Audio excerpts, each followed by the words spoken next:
Halo semuanya, sawadika. Saya Tati Ekawati, salah seorang warga negara Indonesia yang bekerja dan tinggal di Thailand. Pekerjaan saya seorang dosen di salah satu universitas negeri di Provinsi Songkhla, Thailand bagian selatan. Menjadi seorang dosen itu susah-susah gampang ya, karena harus bisa menghadapi situasi lingkungan yang baru. Namun demikian, seiring berjalannya waktu, semua jadi terbiasa. Dan inilah cerita saya. Dari rumah makan jalan lurus, ada perempatan jalan lurus, ada belok kanan. Jalan lurus ada belok kanan. Berhenti. Hotel Merdeka ada di samping kanan. Oke, banyak siapa yang mau mencoba untuk menjelaskan? Halo, selamat sore Ibu. Perkenalkan saya Ramzi dari Konsulat Indonesia di Songkhla. Terima kasih sebelumnya Ibu sudah memberikan waktunya untuk mau ikut wawancara bersama kami.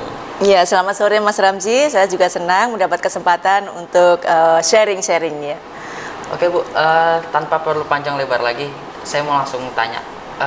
Gimana sih ceritanya Ibu awal bisa sampai jadi dosen di Thailand? Baik, di sini saya akan berbagi sedikit pengalaman yang mungkin bisa memberikan inspirasi, motivasi, atau informasi kepada teman-teman semua ya. Jadi pertama kali saya datang ke Thailand tahun 2001, sekitar bulan Mei. Jadi tidak terasa sudah 22 tahun saya berada di Thailand. Nah, pertama kali saya datang ke sini tujuan awalnya adalah mengikuti suami yang kebetulan bekerja di Songkhla. Seiring berjalannya waktu, sekitar tahun 2003 sampai 2012, alhamdulillah saya mendapat kesempatan untuk mengajar di berbagai tempat. Misalnya di lembaga pemerintah Thailand, di perguruan tinggi, dan juga di sekolah-sekolah maupun organisasi. Nah, tawaran itu datang dari berbagai pihak, antara lain ada yang datang dari Konsulat RI Songkhla melalui staf Pensosbudnya menghubungi kepada saya. Dan juga ada tawaran yang datang dari teman saya, kemudian ada tawaran yang datang dari suatu organisasi, langsung kepada saya.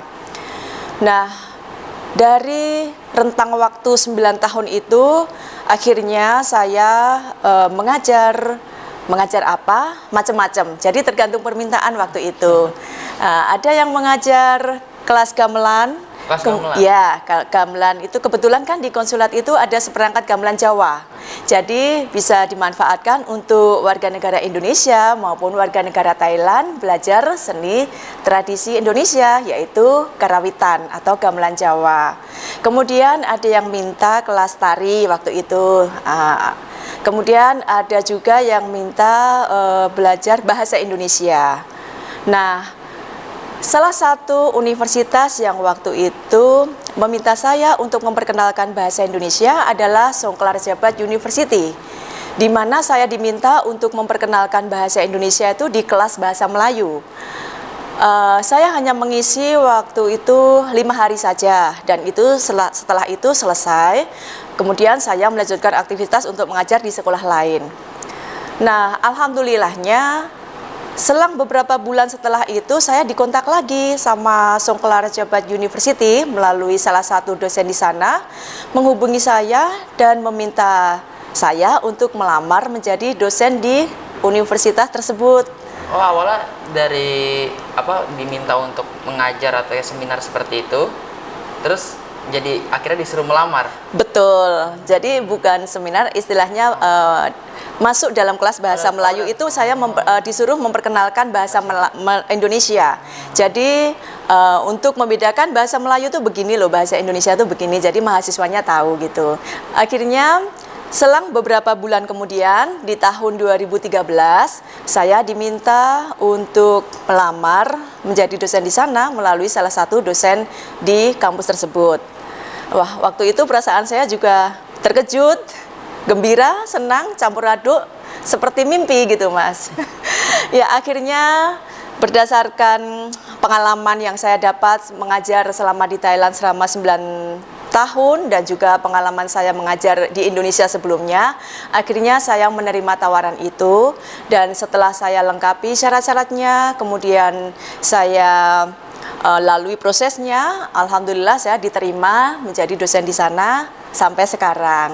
Oh, Ibu nih sebenarnya tuh dosennya tuh mata kuliah bahasa Melayu atau bahasa Indonesia, Bu? Iya, waktu dulu saya memperkenalkan pertama kali mata kuliah bahasa Indonesia itu belum ada. Belum ada. Belum ada. Nah, setelah saya mendaftar di sana, menjadi dosen di sana, akhirnya dibukalah mata kuliah bahasa Indonesia itu sebagai mata kuliah pilihan di Songkla Ratchabat University. Oh, jadi sekarang di Songkla Ratchabat University sudah ada mata kuliah pilihan bahasa Indonesia. Betul.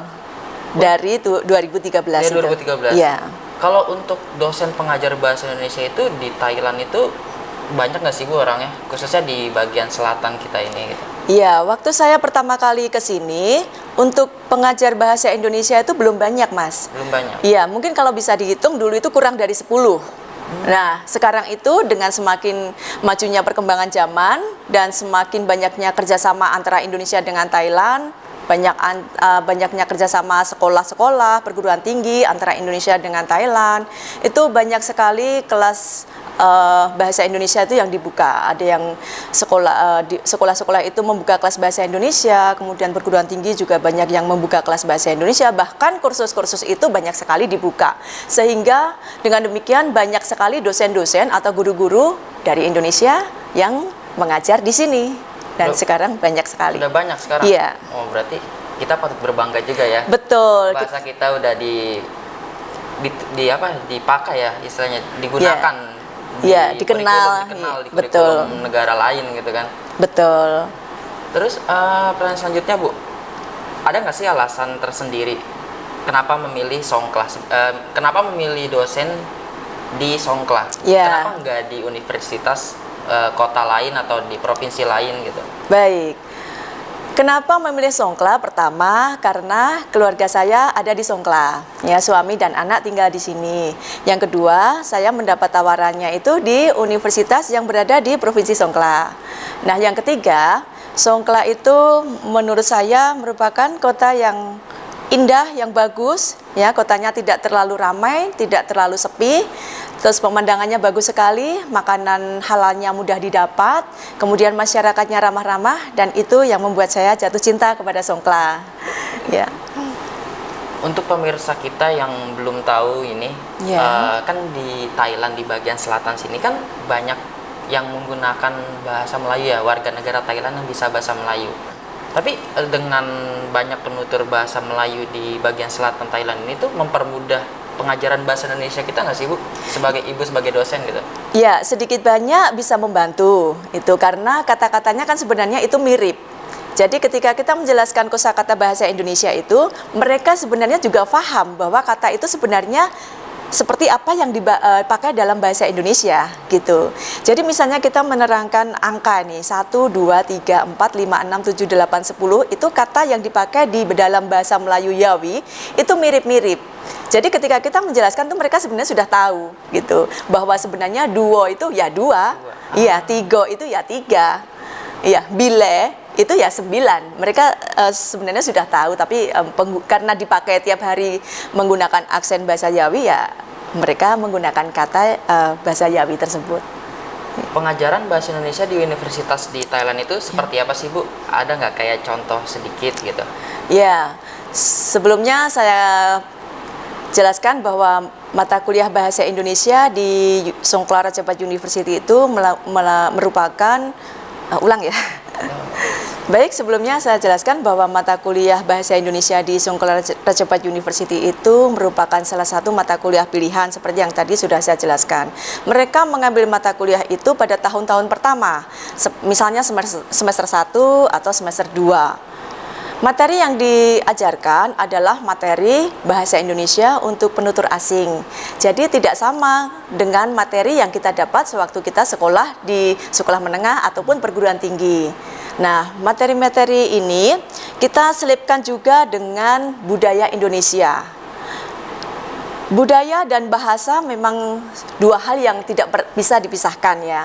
Dalam pengajaran bahasa Indonesia untuk penutur asing itu kita sebagai pengajar itu mempunyai dua posisi, yaitu posisi sebagai pengajar dan juga posisi sebagai duta bangsa.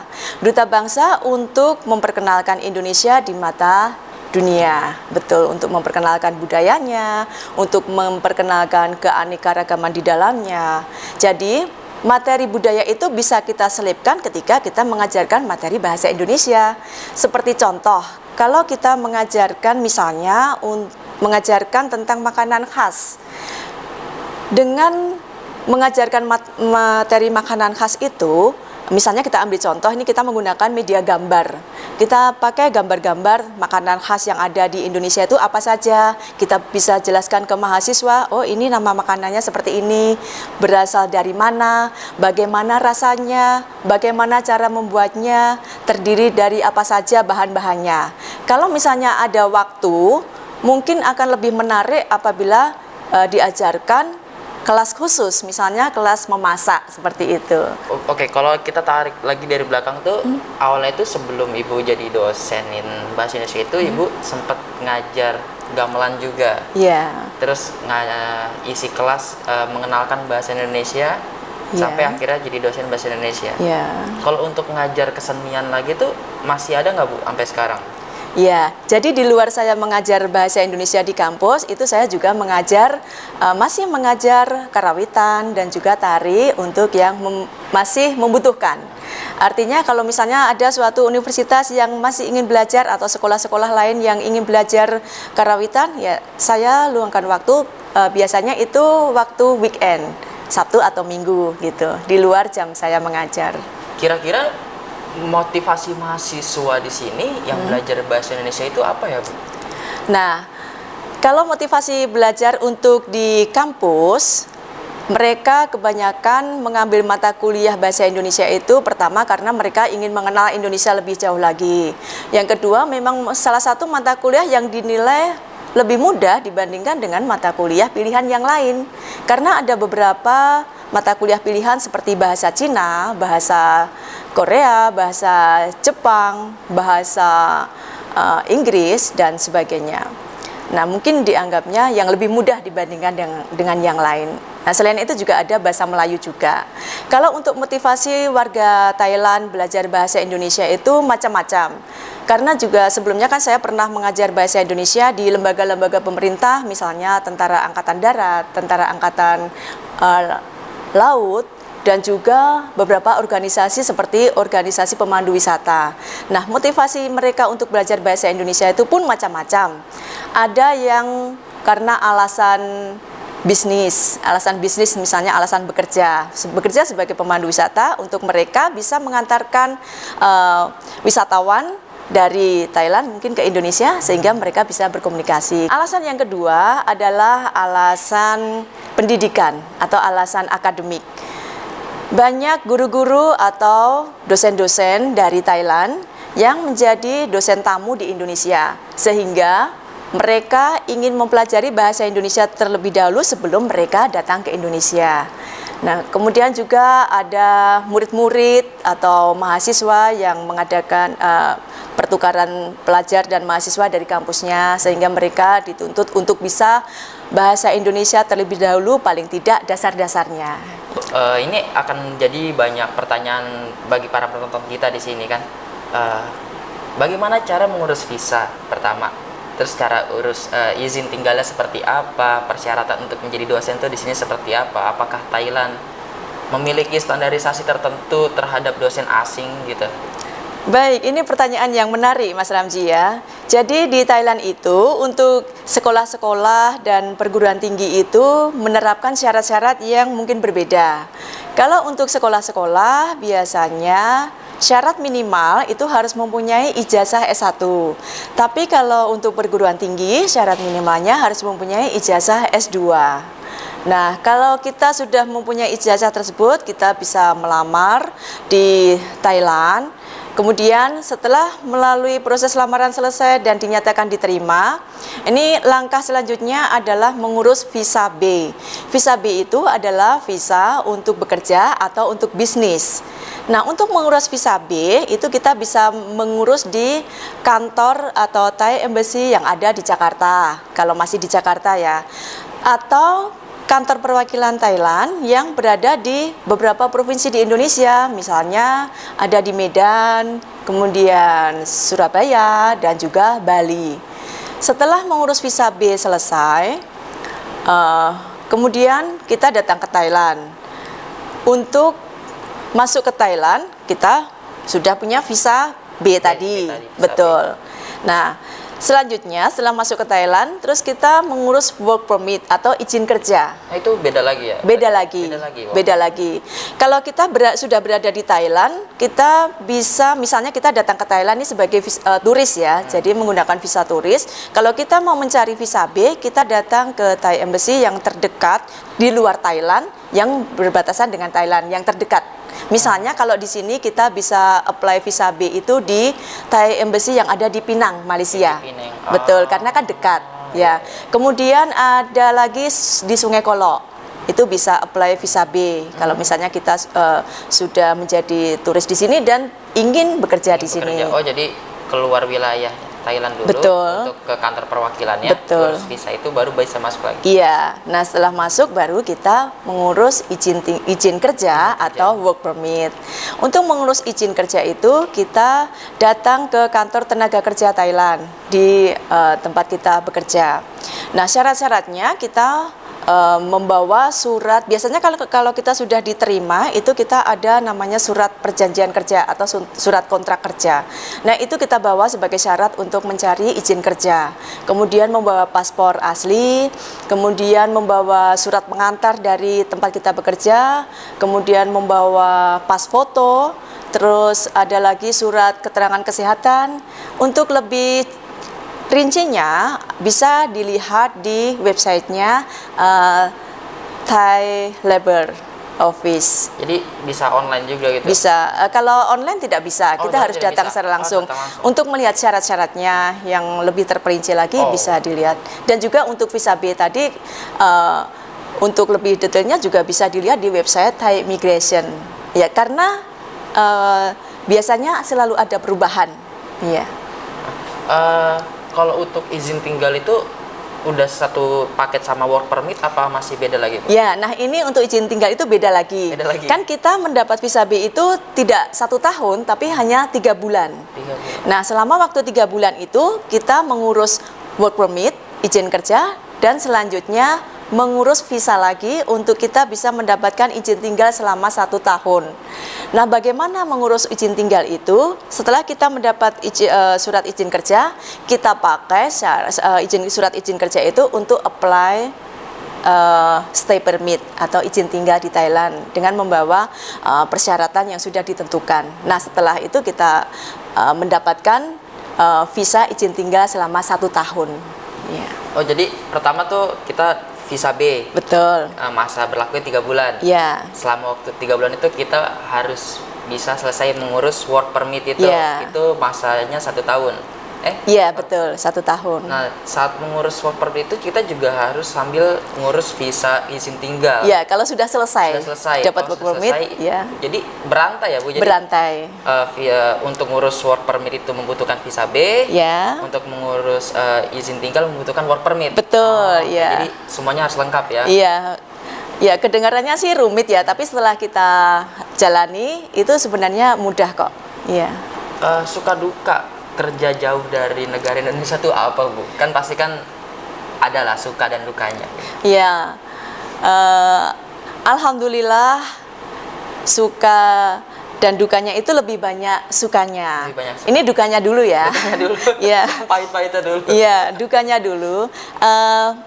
Dukanya itu kita merasa jauh dari keluarga, itu sudah pasti, jauh dari kerabat, keluarga yang ada di Indonesia, sehingga membuat kita merasa rindu. Bukan hanya keluarga saja, rindu juga masakannya, rindu juga situasinya gitu. Kalau sukanya, alhamdulillah banyak sekali, jadi kita bisa mendapatkan pengalaman di sini, kemudian mengenal lebih jauh tentang negara tempat kita berada, tentang sosial budayanya, tentang masyarakatnya, bagaimana. Nah, yang ketiga, kita mempunyai lebih banyak teman, bukan hanya teman dari Indonesia, tapi juga teman dari negara setempat. Gitu. Nah, tantangan bekerja di luar negeri itu kayak gimana, Bu? Ya, untuk tantangan bekerja di luar negeri banyak sekali. Pertama, kita harus bisa beradaptasi dengan lingkungan yang baru, ya, karena mungkin berbeda ya ketika kita berada di Indonesia. Nah, bagaimana kita harus bisa beradaptasi, berinteraksi dengan masyarakat setempat, dengan teman kita, itu sebuah tantangan. Yang kedua adalah bagaimana kalau sebagai pengajar itu bagaimana kita bisa menyampaikan materi kepada orang yang berbeda secara sosial budaya. Nah, itu juga tantangan tersendiri. Yang ketiga, mungkin bagi teman-teman yang basicnya bukan bahasa Indonesia, bagaimana cara kita mengajarkan bahasa Indonesia kepada orang asing itu juga merupakan tantangan tersendiri. Saran saya mungkin harus lebih banyak lagi memperdalam bahasa Indonesia, pengetahuan tentang bahasa Indonesia. Karena walaupun kita itu bisa berbahasa Indonesia, tapi ketika kita mengajarkan, barangkali belum ada yang paham tentang kaidah-kaidah bahasa Indonesia itu bagaimana.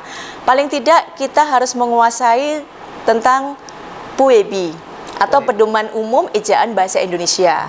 Nah, dan juga mempelajari materi-materi, sekarang banyak sekali Mas, materi-materi yang diterbitkan oleh Kemendikbud Jakarta, materi-materi bahasa Indonesia untuk penutur asing, itu mungkin kita bisa jadikan pedoman, kemudian disesuaikan dengan keadaan setempat. Ya, materinya bisa dibuat yang disesuaikan dengan materi yang ingin kita ajarkan.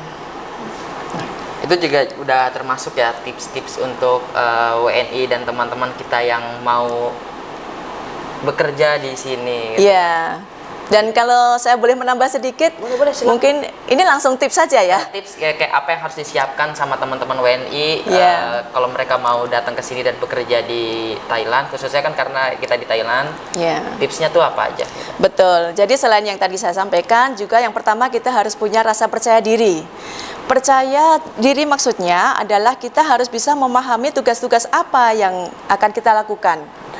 Kalau kita mendapatkan kesempatan, gunakanlah kesempatan itu sebaik-baiknya. Ambillah kesempatan itu sebaik-baiknya.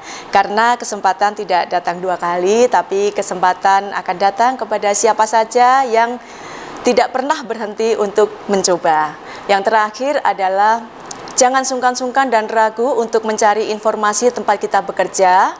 Misalnya kita bisa bertanya kepada kantor perwakilan yang ada di negara tempat kita melamar, atau bertanya kepada teman-teman kita yang berada di luar negeri kalau punya, terus kemudian bisa kita cari juga di internet ya informasi. Jadi jangan sampai kita terjebak dengan info lowongan pekerjaan di luar negeri yang sifatnya menipu gitu. Ya. Banyak gitu, itu harus lebih waspada lagi. Betul. Oke, terakhir Bu, kalau kira-kira Ibu memiliki pesan terhadap teman-teman Indonesia yang khususnya dosen lah yang bekerja di luar negeri, kira-kira pesannya apa Bu?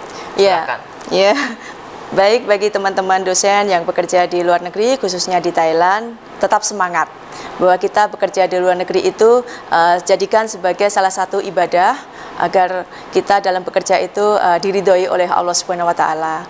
Yang kedua, kalau ada masalah atau apa jangan sungkan dan ragu untuk mencari informasi atau datang bertanya kepada kantor perwakilan di negara setempat. Dan yang ketiga, apa ya? Mungkin dua aja. Dua aja ya, ya. Terima kasih banyak. Semoga ini bisa berguna untuk teman-teman kita di sana. Ya, sama-sama Mas Ramzi. Ya, dadah. Dadah.